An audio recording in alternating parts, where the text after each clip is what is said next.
इस क्लास में हम लोग 2018 का क्वेश्चन नंबर 50 से डिस्कस करेंगे। ये सेकेंड क्लास है। क्वेश्चन नंबर 50 देखेंगे हम लोग। अंतर्राष्ट्रीय पुनर्निर्माण तथा विकास बैंक विश्व बैंक की स्थापना हुई। पहला ऑप्शन है 1944 में, दूसरा 1945 में, 1951 में, 1961 में। इम्पॉर्टेंट क्वेश्चन है, ध्यान से समझिएगा। अर्थात वर्ल्ड बैंक की स्थापना कब हुई थी ये पूछ रहा है हमसे, तो वो ऑप्शन नंबर 2 है इसका, 1945 में हुआ था। क्वेश्चन नंबर 51, भारत में म्यूचुअल फंड के व्यवसाय का नियमन कौन करता है? पहला ऑप्शन भारतीय रिजर्व बैंक, दूसरा वित्त मंत्रालय, तीसरा सेबी, चौथा स्कंद विपणी। तो म्यूचुअल फंड के व्यवसाय का नियमन जो है वो हमारा सेबी करता है, अर्थात option number 3। Question number 52, bank की फिक्स्ड जमा राशि को जाना जाता है, अर्थात फिक्स्ड डिपॉजिट को और किस नाम से हम लोग जानते हैं? पहला ऑप्शन है टर्म डिपॉजिट, तो फिक्स्ड डिपॉजिट का एक दूसरा नाम होता है टर्म डिपॉजिट, तो पहला ही ऑप्शन है इसका हमारा, तो 52 का पहला ऑप्शन है। क्वेश्चन नंबर 53, उस प्रक्रिया को जिसमें सब अपराधी निर्दोष व्यक्तियों के विवरण का उपयोग कर उसके खाते का दुरुपयोग करते हैं उसे कहते हैं money laundering, fishing, identity theft, real time gross settlement. तो 53 का ऑप्शन हो जाएगा, 53 का ऑप्शन 3। क्वेश्चन नंबर 54,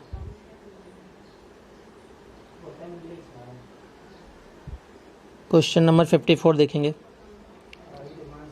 बैंकिंग क्षेत्र में ECS का अभिप्राय किस शब्द से है?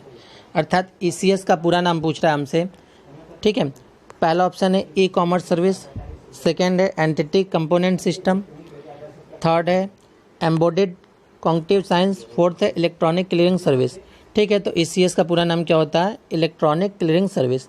54 का क्या हो जाएगा? फोर्थ ऑप्शन, 54 का फोर्थ।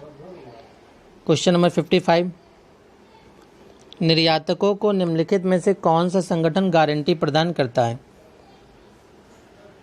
पहला ऑप्शन एग्जिम बैंक, दूसरा option export credit guarantee corporation, अर्थात हिंदी में निर्यात साख गारंटी निगम, तीसरा है महानिदेशक विदेशी व्यापार, एंड फोर्थ है भारतीय रिजर्व बैंक। ठीक है, तो यहाँ पे ध्यान समझेंगे हम लोग, क्या पूछा गया है? निर्यातकों लिखा है, निर्यातकों माने एक्सपोर्ट के लिए। ठीक है, तो निर्यातकों के लिए कौन करेगा? सेकंड ऑप्शन निर्यात साख गारंटी निगम।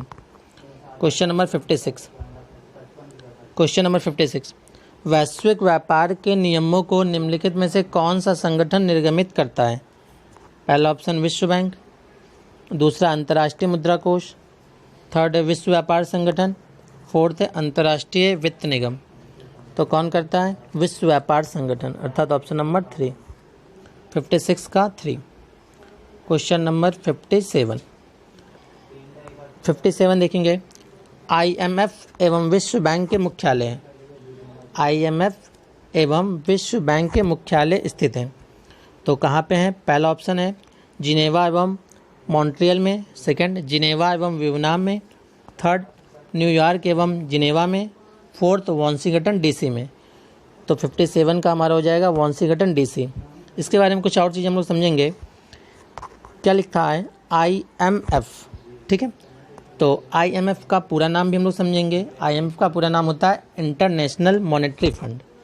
तो एग्जाम में आ सकता है कि IMF स्टैंड फॉर, अर्थात IMF का पूरा नाम क्या है? तो इसका आंसर क्या हो जाएगा? International monetary fund. एक और क्वेश्चन भी आ सकता है कि IMF की स्थापना कब हुई थी? ठीक है, तो IMF की स्थापना कब हुई थी? 1945 में। तो इसको भी नोट कर लीजिएगा कि IMF की स्थापना कब हुई थी? 1945 में। क्वेश्चन नंबर 58, फुटकर बैंकिंग उत्पाद निम्नलिखित में से कौन सा है? पहला घरेलू ऋण, दूसरा कार्यशील पूंजी वित्त, तीसरा निगमीय समयावधि ऋण, फोर्थ बाह्य संरचनात्मक वित्त। तो फुटकर बैंकिंग उत्पाद निम्नलिखित में से कौन सा है? तो पहला ऑप्शन इसका हो जाएगा हमारा, अर्थात घरेलू ऋण। क्वेश्चन नंबर 59, NSE का पूर्ण रूप क्या? अर्थात NSE का पूरा नाम हमसे पूछा गया है। ठीक है, तो NSE का पूरा नाम क्या होता है? National stock exchange.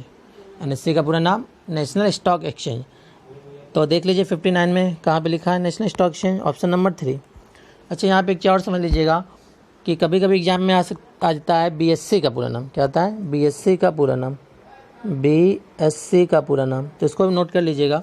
बीएससी का पूरा नाम होता है बॉम्बे स्टॉक एक्सचेंज। ठीक है। क्वेश्चन नंबर 60 देखेंगे।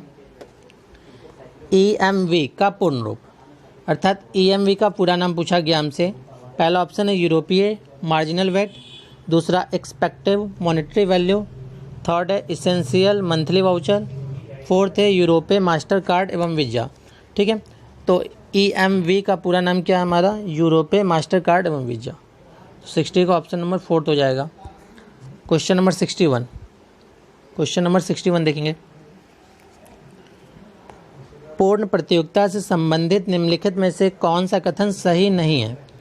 पहला ऑप्शन, मांग की कीमत लोच अनंत होती है। सेकेंड ऑप्शन, AR और MR बराबर होते हैं। थर्ड ऑप्शन, क्रेताओं को बाजार की पूर्ण जानकारी होती है। फोर्थ ऑप्शन, फर्म दीर्घकाल में अतिरिक्त लाभ अर्जित कर सकती है। तो 61 का ऑप्शन नंबर 4।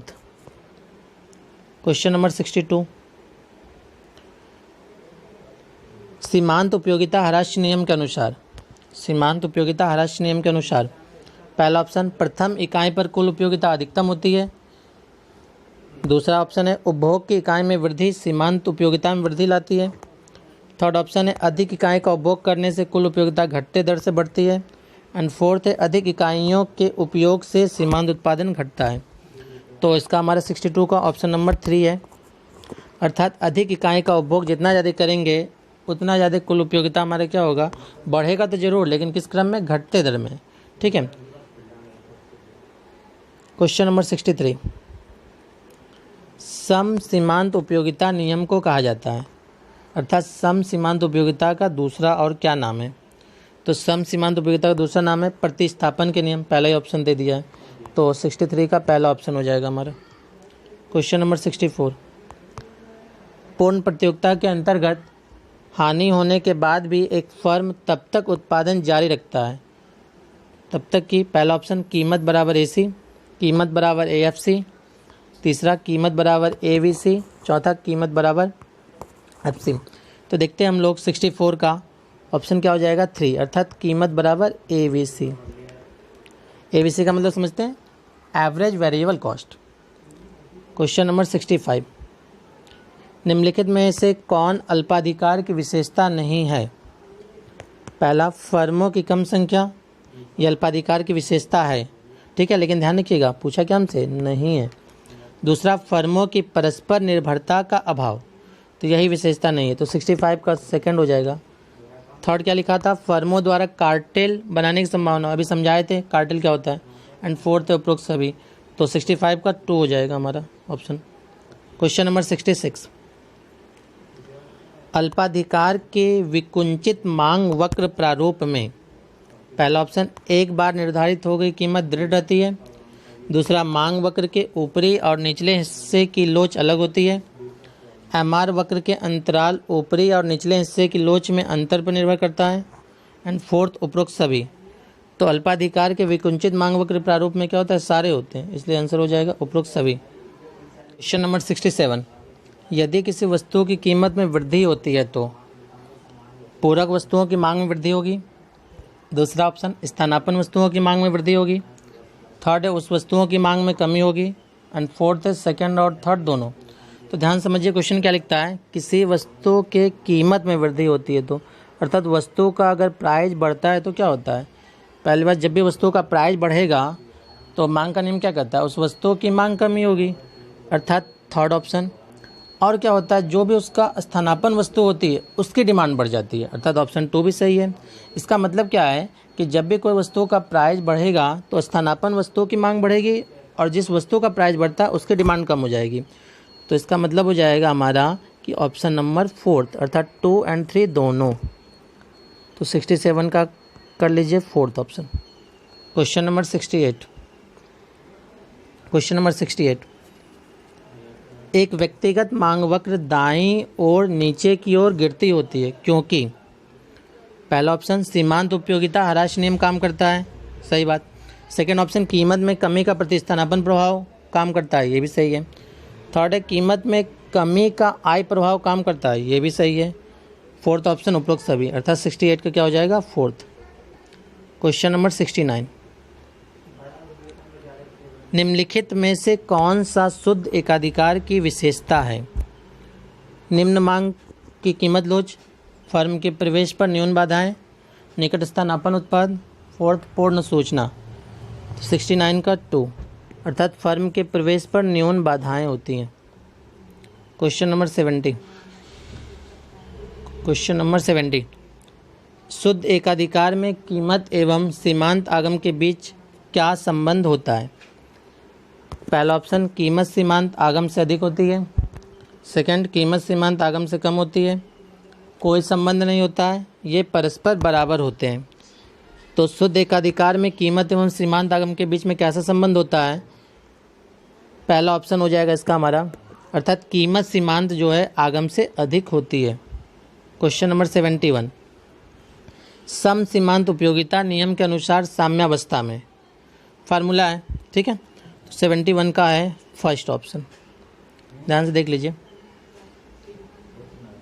क्वेश्चन नंबर 72, यदि सीमांत उपयोगिता शून्य है तो पहला ऑप्शन, कुल उपयोगिता अधिकतम होगी, उपभोग की एक अतिरिक्त इकाई कुल उपयोगिता में कमी लाएगी, उपभोग की एक अतिरिक्त इकाई कुल उपयोगिता में वृद्धि लाएगी, फर्स्ट एवं सेकेंड दोनों। तो 72 का फोर्थ ऑप्शन हो जाएगा, अर्थात फर्स्ट व सेकंड दोनों। ध्यान समझिएगा, सीमांत उपयोगिता जो है कब शून्य होती है? जब कुल उपयोगिता अधिकतम होती है। और एक अतिरिक्त इकाई, जब भी हमारा मैक्सिमम पॉइंट पर पहुंच जाता है कुल उपयोगिता, उसके बाद अगर एक भी यूनिट का उपभोग करेंगे तो उससे हमारी कुल उपयोगिता में कमी आती है, ठीक है। तो कभी कभी एग्जाम में क्वेश्चन ऐसे भी आता है कि सीमांत उपयोगिता जब शून्य होती है तो कुल उपयोगिता कैसी होती है? तो इसका आंसर हो जाएगा अधिकतम, अर्थात जब भी सीमांत उपयोगिता शून्य होगा तो कुल उपयोगिता कैसे होगी? मैक्सिमम पॉइंट पे। क्वेश्चन नंबर 73, क्वेश्चन नंबर 73, व्यक्तिगत आय की गणना करते समय निम्नलिखित में से किसे राष्ट्रीय आय में जोड़ा जाता है? पहला ऑप्शन, व्यक्तियों को मिलने वाली हस्तांतरण आय। सेकंड, सामाजिक सुरक्षा योगदान। फोर्थ, निगम करे। फोर्थ, अवितरित लाभ। तो व्यक्तिगत आय की गणना में राष्ट्रीय आय में क्या जोड़ते हैं हम लोग? व्यक्ति को मिलने वाली हस्तांतरण आय, अर्थात 73 का पहला। क्वेश्चन नंबर 74, जीडीपी के संबंध में कौन सा कथन सही है? ये भी फार्मूला है तरह से, तो इसका 74 का पहला है हमारा, 74 का पहला। क्वेश्चन नंबर 75, व्यापार संतुलन से अभिप्राय होता है। व्यापार संतुलन से अभिप्राय होता है। पहला ऑप्शन, निवेश पर प्राप्त आगम घटे भुगतान, एक पक्षीय हस्तांतरण का संतुलन, वस्तुओं का निर्यात एवं सेवाओं का निर्यात घटे वस्तुओं एवं सेवाओं के आयात का योग। फोर्थ, वस्तुओं का निर्यात घटे वस्तुओं का आयात। तो 75 का ऑप्शन नंबर फोर्थ है, वस्तुओं का निर्यात घटे वस्तुओं का आयात। क्वेश्चन नंबर 76, क्वेश्चन नंबर 76, निम्नलिखित में से कौन सा कथन सत्य है? निम्नलिखित में से कौन सा कथन सत्य है? पहला ऑप्शन है, नव निर्गमन बाजार नवीन प्रतिभूतियों के साथ सौदा करता है, ठीक है, ये तो सही है। दूसरा ऑप्शन, नव निर्गम बाजार मौजूदा प्रतिभूतियों के साथ सौदा करता है, ये गलत है। नव निर्गमन बाजार सूचीन प्रतिभूति के साथ सौदा करता है, ये भी गलत है। नव निर्गमन बाजार केवल ऋण प्रतिभूतियों से सौदा करता है, ये भी गलत है। तो इसका आंसर क्या हो जाएगा? पहला, अर्थात 76 का पहला। क्वेश्चन नंबर 77, पूंजी बाजार का नियामक नहीं है। पूंजी बाजार का नियामक नहीं है। पहला ऑप्शन, भारतीय प्रतिभूति एवं विनिमय बोर्ड अधिनियम। दूसरा, भारतीय रिजर्व बैंक अधिनियम। तीसरा, डिपॉजिटरी अधिनियम। फोर्थ, कंपनी अधिनियम। तो इसका हो जाएगा हमारा 2, भारतीय रिजर्व बैंक अधिनियम, 77 का 2। क्वेश्चन नंबर 78, जब प्रतिभूतियों के क्रय का अधिकार दिया जाता है तो यह कहलाता है कॉल विकल्प, पुट विकल्प, कॉल एवं पुट विकल्प दोनों। चौथा ऑप्शन है सभी। तो 78 का जो है वो पहला ऑप्शन हो जाएगा, अर्थात प्रतिभूतियों के क्रय का अधिकार जब दिया जाता है तो उसे क्या कहते हैं हम लोग? कॉल विकल्प। क्वेश्चन नंबर 79, नव निर्गमन बाजार में प्रतिभूतियों को जारी करने के लिए प्रयोग की जाने वाली विधि को क्या कहते हैं? सार्वजनिक निर्गमन, बिक्री के लिए प्रस्ताव, स्थानापन्न, उपरोक्त सभी। 79 का फोर्थ अर्थात सभी। क्वेश्चन नंबर 80 IDR से अभिप्राय है। IDR से अभिप्राय है भारतीय डिपॉजिटरी रसीद, प्रारंभिक जमा रसीद, विनियोग डिपॉजिटरी रसीद, इनमें से कोई नहीं।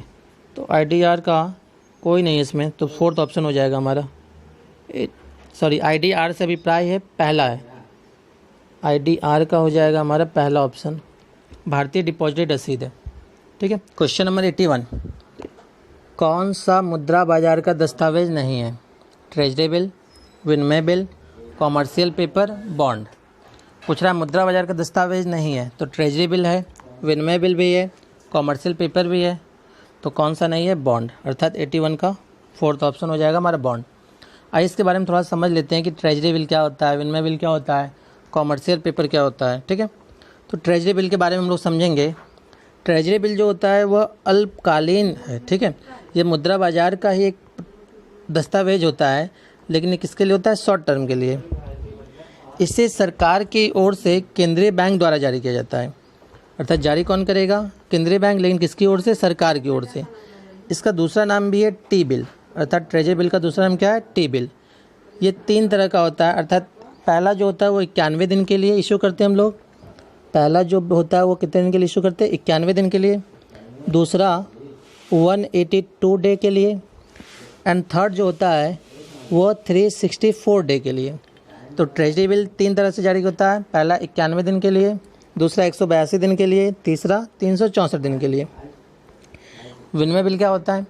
जब भी एक व्यक्ति दूसरे व्यक्ति को, अर्थात एक व्यापारी दूसरे व्यापारी को गुड्स बेचता है उधार पर, तो उन दोनों के बीच में एक बिल लिखा जाता है, जिसको हम लोग क्या कहते हैं? विनिमय बिल। तीसरा होता है कॉमर्शियल पेपर।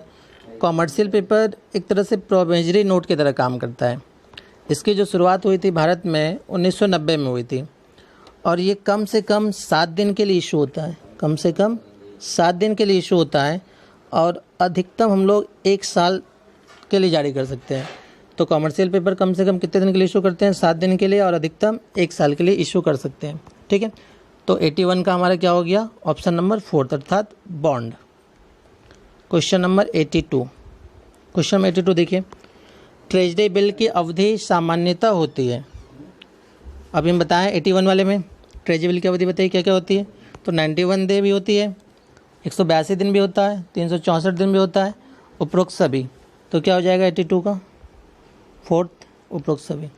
क्वेश्चन नंबर 83 जिस न्यूनतम परिपक्वता की अवधि के लिए कॉमर्शियल पेपर जारी किया जाता है, 6 दिन, 7 दिन, 8 दिन, 10 दिन। अभी समझाए थे हम 81 वाले में, 81 वाले में भी समझाए थे ना। तो यहाँ पे कॉमर्शियल पेपर की जो मिनिमम मेच्योरिटी भी बताए थे कितने दिन? 7 दिन। तो 83 का सेकंड हो जाएगा। क्वेश्चन नंबर 84 कौन सी स्थिर आय प्रतिभूति नहीं है? स्थिर आय प्रतिभूति नहीं है। बॉन्ड, तो बॉन्ड पे स्थिर आय होती है, ऋण पत्र पे भी होता है, डेप डिस्काउंट बॉन्ड पे भी होता है।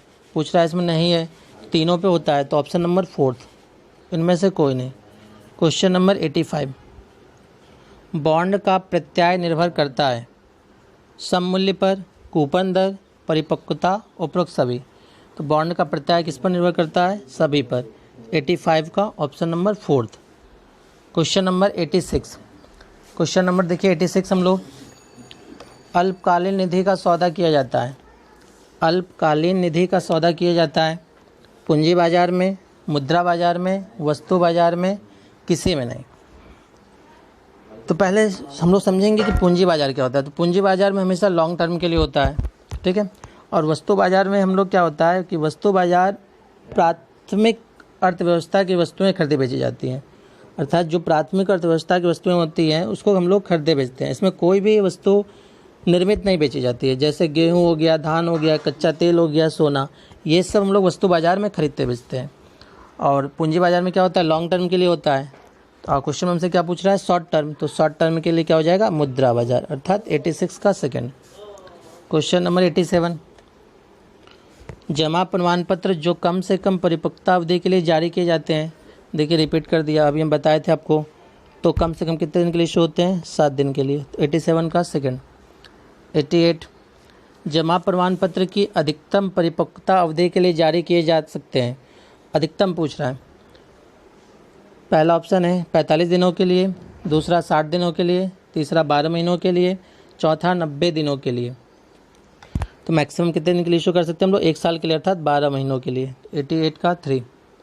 क्वेश्चन नंबर 89 ऋण पत्रों का कारोबार होता है स्कंद विपणी में, मुद्रा बाजार में, वस्तु विपणी में, सभी में। तो ऋण पत्रों का कारोबार जो होता है वो स्टॉक एक्सचेंज में होता है, स्कंद विपणी में। क्वेश्चन नंबर 90 एक ऋण पत्र में नहीं है तो स्थिर ब्याज, ऋण पत्र में ब्याज की दर जो होती है स्थिर होती है। परिपक्वता अवधि, इसकी मैच्योरिटी टाइम भी होती है रिडीमेबल वाले में। वोटिंग राइट नहीं होता है, तो एक ऋण पत्र में क्या नहीं होता है? वोटिंग राइट नहीं होता है, अर्थात ऑप्शन नंबर 3। क्वेश्चन नंबर 91 देखिए, निम्नलिखित में से कौन सा वित्तीय विवरणों के विश्लेषण तथा निर्वचन के तकनीक, उपकरण अथवा विधियां हैं?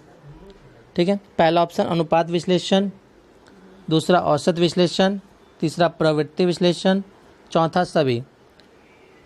ऑप्शन नंबर 4 उपरोक्त सभी। क्वेश्चन नंबर 92 वित्तीय विवरण जिसमें रुपया तथा प्रतिशत दोनों दर्शाया जाता है उसे कहते हैं चिट्ठा, समान आकार वाला विवरण, आनुपातिक वित्तीय विवरण, समता का सापेक्ष विवरण। 92 का 2 हो जाएगा, समान आकार वाला विवरण। क्वेश्चन नंबर 93 देखिए, निम्नलिखित कथनों में से कौन सा एक सत्य नहीं है? ध्यान समझिएगा, पूछ रहा है कौन सा सत्य नहीं है। अंशधारी एवं हितधारकों के लिए वित्तीय विवरण सूचनाओं का प्रमुख स्रोत होता है, ये सही है। समता पर प्रत्याय तथा प्रति अंश अर्जन एक और एक ही बात होती है, तो ये एक बात नहीं होती है, यही गलत दिया है। तो 93 का हमारा क्या हो जाएगा? Second option. थर्ड भी आप लोग पढ़ लीजिए, अम्ल परक अनुपात की गणना करने इन्वेंट्री को चल संपत्ति में नहीं सम्मिलित किया जाता है, तो सही लाइन बोला है, लेकिन हमसे क्वेश्चन पूछा था कि सत्य नहीं है। फोर्थ ऑप्शन, ऋण समता अनुपात फर्म के दीर्घकालीन शोधन क्षमता का मापन करता है, ये भी सही है। तो 93 का हमारा क्या हो गया है? Option number 2। क्वेश्चन नंबर 94 दो पार्ट विश्लेषण संबंधित होता है। पहला ऑप्शन चालू संपत्तियों के विश्लेषण से, लाभ के विश्लेषण से, थर्ड पूंजी बजटन से, फोर्थ स्थायी संपत्ति के विश्लेषण से। तो 2 पॉइंट का संबंध किससे होता है? लाभ के विश्लेषण से। तो देखिए 94 का 2 हो जाएगा। क्वेश्चन नंबर 95 रहतिया आवर्त अनुपात में रहतिया का संबंध मापा जाता है। क्या पूछ रहा है? इन्वेंट्री टर्नओवर रेशियो में जो स्टॉक में क्या लिया जाता है, तो हम लोग पहले उसका समझेंगे फार्मूला। इन्वेंट्री टर्नओवर रेशियो का फार्मूला समझेंगे हम लोग। इन्वेंट्री टर्नओवर रेशियो का फार्मूला होता है cost of goods sold upon average stock.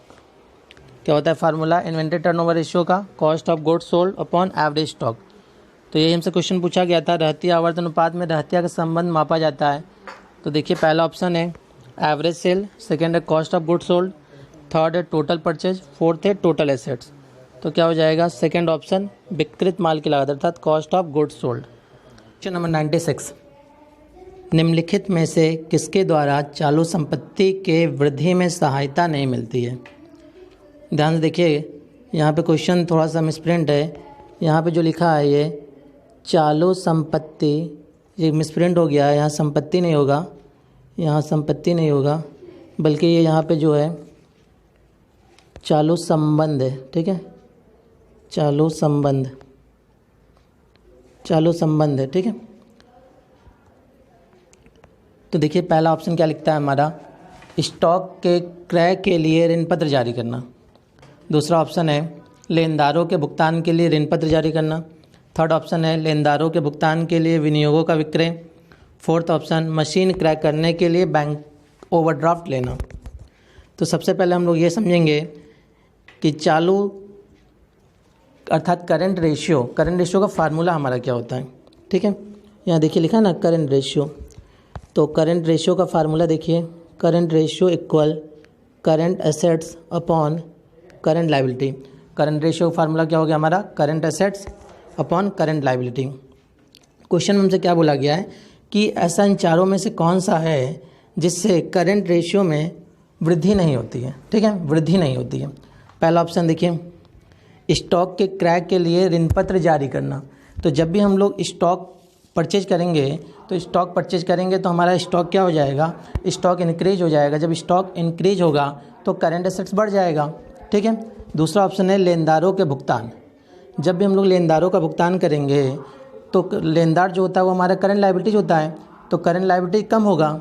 जैसे ही करंट लायबिलिटी कम होता है वैसे हमारा करंट रेशियो बढ़ जाता है, तो ये भी ऑप्शन नहीं होगा। ऑप्शन थर्ड, लेनदारों के भुगतान के लिए विनियोगों का क्रय। इसमें बोला गया लेनदारों का भुगतान, तो क्रेडिटर को जैसे हम लोग पेमेंट करेंगे वैसे ही हमारा करंट रेशियो जो होगा वो क्या हो जाएगा, इंक्रीज हो जाएगा। लेकिन हमसे क्वेश्चन में क्या बोला गया, करंट रेशियो इंक्रीज ना होए। तो इसका तीनों आंसर हो गया हमारा डिस्कस। फोर्थ ऑप्शन क्या लिखता है, मशीन क्रैक करने के लिए बैंक ओवरड्राफ्ट लेना। तो मशीन जब भी परचेज हम लोग करेंगे बैंक ओवरड्राफ्ट ले करके, तो इससे हमारा करंट रेशियो में इंक्रीज नहीं होगा। तो क्वेश्चन नंबर 96 का हमारा हो जाएगा ऑप्शन नंबर 4। टिक कर लीजिए। Question number 97। क्वेश्चन नंबर 97 क्या कहता है हमारा, अम्ल परक अनुपात। अम्ल परक अनुपात इसका मतलब क्या होता है इंग्लिश में, एसिड टेस्ट रेशियो। अनुपात की गणना में निम्नलिखित दायित्वों में से किसे ध्यान में रखा जाता है। ठीक है, तो पहले हम लोग थोड़ा सा ऑप्शन डिस्कस करने से पहले अम्ल परक अनुपात क्या होता है, इसका क्या फार्मूला होता है और इसको किस दूसरे नाम से भी जाना जाता है, ये डिस्कस करते हैं।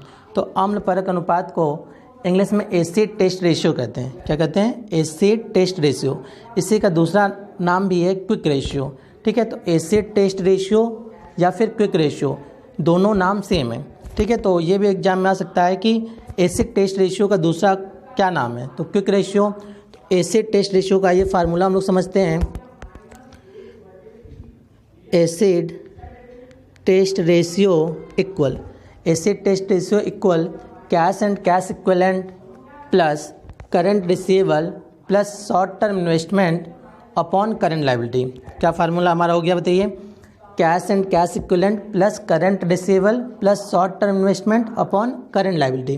ठीक है, तो ये हमारा फार्मूला हो गया। अब आते हैं क्वेश्चन क्या पूछता है। बोला गया क्वेश्चन, एसिड टेस्ट रेशियो की गणना में निम्नलिखित दायित्वों में से किसे ध्यान में रखा जाता है। ठीक है, पहला ऑप्शन है व्यापारिक लेनदार। इसका मतलब व्यापारिक लेनदार जो हमारा वो करंट लायबिलिटी होता है, तो व्यापारिक लेनदार हो गया। इसका मतलब ऑप्शन ए हमारा होगा। फिर हमारा है बी, देय विपत्र। देय विपत्र अर्थात बीपी भी हमारा करंट लायबिलिटी होता है, तो बी भी हमारा हो गया। तीसरा है अदद दायित्व। अदद दायित्व को भी हम लोग करंट रेशियो में अर्थात करंट लायबिलिटीज में लेते हैं। एसिड टेस्ट रेशियो जब हम लोग निकालते हैं तो हमारा सी वाला भी हो जाएगा। जब भी हम लोग एसिड टेस्ट रेशियो निकालते हैं तो वहाँ पे बैंक ओवरड्राफ्ट को नहीं लिया जाता है और विमोचन ऋण पत्र भी नहीं लेते हैं। तो क्या हो गया हमारा ए बी सी। तो चारों ऑप्शन में से चेक करते हैं हमारा ए बी सी कौन सा है, तो 97 का देख लेते हैं।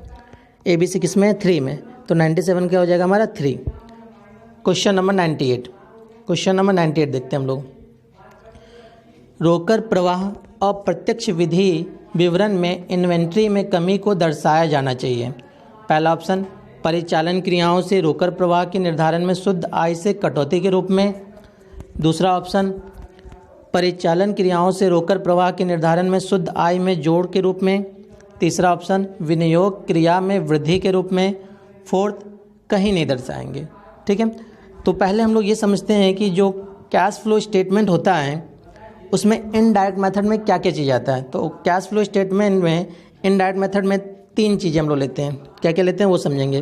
पहला हम लोग लेते हैं ओए का मतलब क्या हो गया, ऑपरेटिंग एक्टिविटी। दूसरा हमारा होता है आईए का मतलब हो गया हमारा इन्वेस्टिंग एक्टिविटी। तीसरा होता है एफए का मतलब क्या हो गया, फाइनेंसिंग एक्टिविटी। तो ये 3 तरह के हमारे एक्टिविटी होते हैं इनडायरेक्ट मेथड में। ठीक है, पहला हमारा ऑपरेटिंग एक्टिविटी। ऑपरेटिंग एक्टिविटी में नॉर्मली हमारा डिप्रिसिएशन जाता है, बैड डेट्स होता है, ये सारे हो गए। इन्वेस्टिंग एक्टिविटी में वो सारे चीज़ें जाते हैं जिसमें हम लोग एसेट्स, कोई भी एसेट्स क्या करते हैं, परचेज करते हैं या सेल करते हैं। थर्ड हमारा होता है फाइनेंसिंग एक्टिविटी। फाइनेंसिंग एक्टिविटी में कोई भी जब शेयर इशू करते हैं या फिर रिडम्पशन करते हैं तो वो हमारा फाइनेंसिंग एक्टिविटी में आ जाता है। तो 3 एक्टिविटी होते हैं हमारे इनडायरेक्ट मेथड में। तो यहाँ पे हमसे क्या पूछा गया है कि इनडायरेक्ट मेथड में इन्वेंट्री में कमी को दर्शाया जाना चाहिए। पहला ऑप्शन परिचालन क्रियाओं से रोकड़ प्रवाह के निर्धारण में शुद्ध आय से कटौती के रूप में। दूसरा ऑप्शन परिचालन क्रियाओं से रोकड़ प्रवाह के निर्धारण में शुद्ध आय में जोड़ के रूप में। तीसरा विनियोग क्रिया में वृद्धि के रूप में। फोर्थ कोई नहीं। तो 98 का ऑप्शन नंबर 2 हो जाएगा हमारा। Question number 99। क्वेश्चन नंबर 99, परिचालन से रोकड़ अथवा परिचालन क्रियाओं से रोकड़ प्रवाह की गणना होती है। पहला ऑप्शन शुद्ध लाभ प्लस चालू संपत्ति में वृद्धि द्वारा। दूसरा ऑप्शन शुद्ध लाभ प्लस चालू दायित्व में कमी द्वारा। तीसरा ऑप्शन परिचालन लाभ प्लस माइनस चालू संपत्ति तथा चालू दायित्व के समायोजन द्वारा। फोर्थ कर पश्चात शुद्ध लाभ द्वारा। तो 99 का हमारा ऑप्शन हो जाएगा option number 3। Question number 100। Question number 100 देखिए, AS3 संशोधित के अनुसार अस्थायी संपत्ति का क्रय माना जाता है। ऑप्शन 1 परिचालन क्रिया, दूसरा संचालन क्रिया, तीसरा वित्तीय क्रिया, चौथा विनियोजन क्रिया। अभी हम आप लोग को बताए थे क्वेश्चन नंबर 98 में कि जो हमारे 3 तरह की एक्टिविटी होते हैं उसमें एक एक्टिविटी बताए थे इन्वेस्टिंग एक्टिविटी। तो इन्वेस्टिंग एक्टिविटी में क्या बताए थे कि जब भी कोई हम लोग स्थायी संपत्ति अर्थात फिक्स एसेट्स परचेज या सेल करते हैं तो ये कौन सी एक्टिविटी होती है हमारी इन्वेस्टिंग एक्टिविटी अर्थात हिंदी में विनियोजन क्रिया। तो 100 का क्या हो जाएगा हमारा ऑप्शन 4 विनियोजन क्रिया।